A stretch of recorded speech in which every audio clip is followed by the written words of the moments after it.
Bonjour les amis, comme vous l'avez remarqué aujourd'hui, on est à Modène et on est chez le ou l'un des plus importants constructeurs automobiles d'hypercars, Pagani.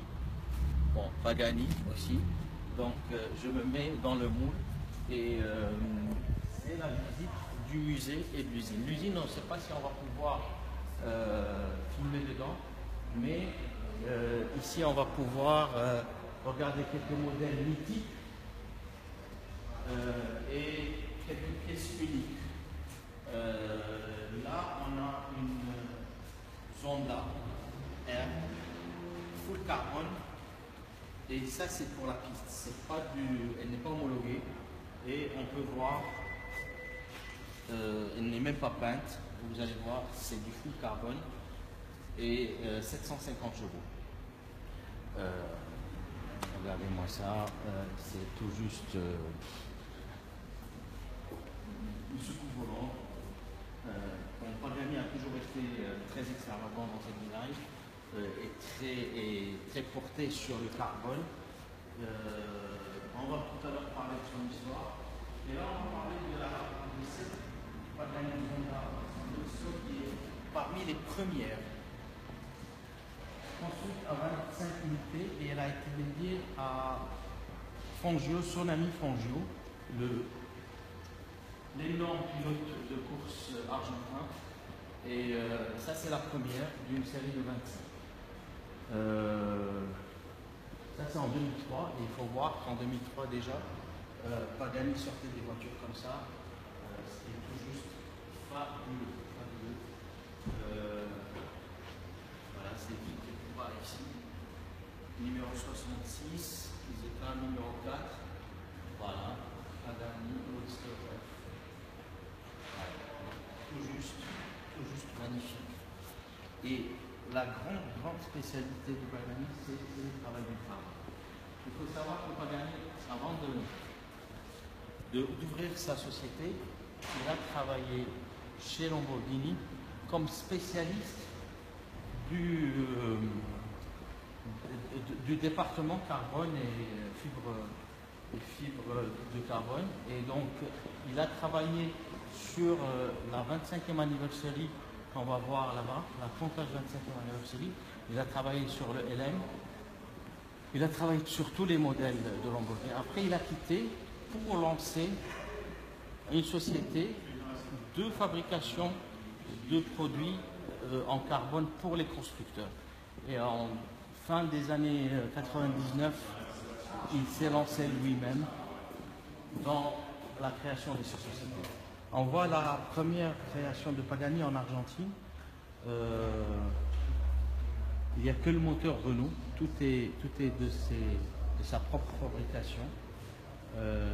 Et il a fait ça dans le garage paternel, comme tout le monde commence petit à travers le monde. Ça c'est la Lamborghini Countach 25e anniversary où il a travaillé dessus en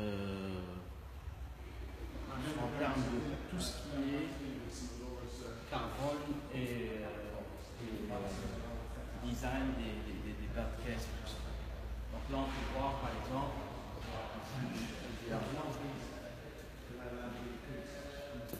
on le reconnaît ici travaillant sur une LM002. On le reconnaît ici encore jeune avec la Countach aussi ici à l'usine.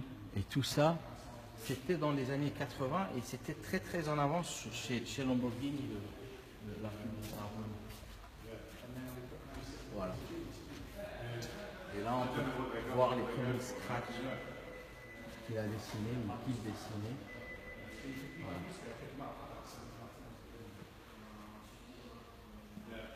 Là, c'est une Zonda S full carbone aussi. Une des premières, Roadster. Et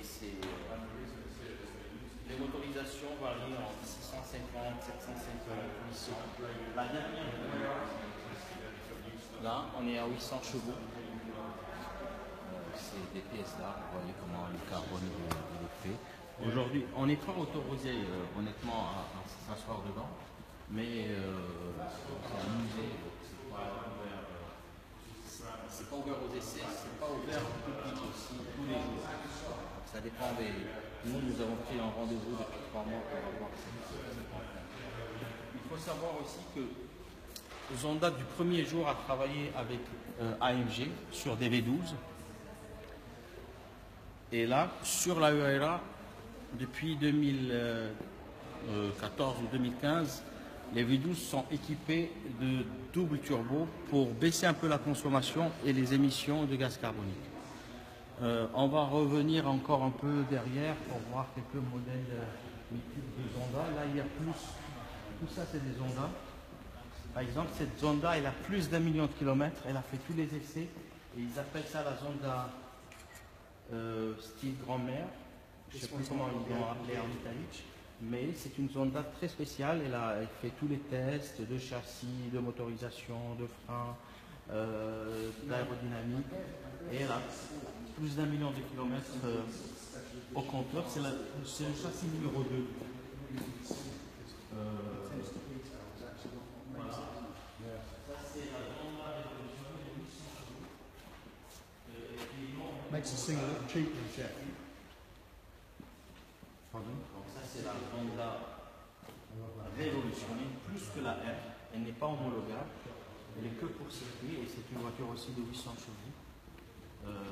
Regardez-moi les rangs, regardez-moi les sorties d'échappement. C'est tout juste. Ça, c'est une pièce unique. Hein, c'est tout juste fabuleux. Fabuleux.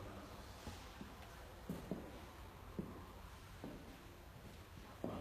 Et ça, c'est une maquette en bois. Tenez, on peut regarder. Ça, c'est du bois. Hein. C'est le premier châssis sur lequel ont travaillé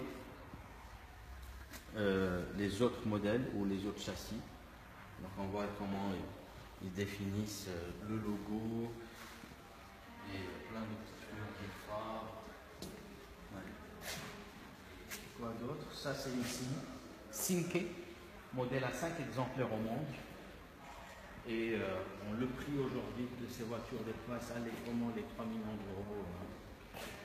Tout ce qui est série limitée, c'est entre 1,8, 2,1 millions d'euros à 3, 3,5. Voilà.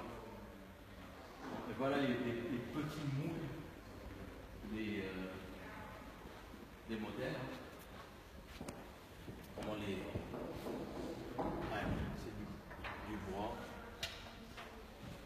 Il y a du bois, il y a du... Honnêtement, je ne sais pas quel matériau, mais c'est impressionnant. C'est impressionnant. Voilà, donc on est vraiment dans le ventre de Pagani. C'est un self-made man, c'est un monsieur qui a cru en ses rêves et qui a réalisé ses rêves, qui a réussi. Une success story incroyable dans ce monde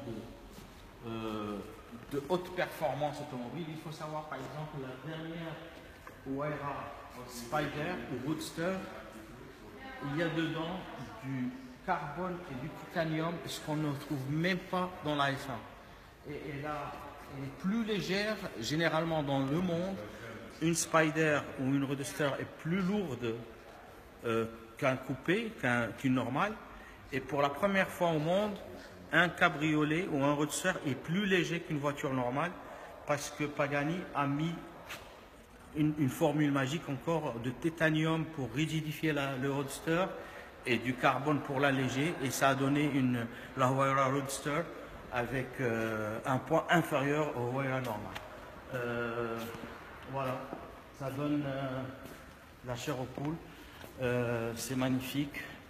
Et on vous laisse peut-être à tout à l'heure, on reprendra la vidéo. Merci.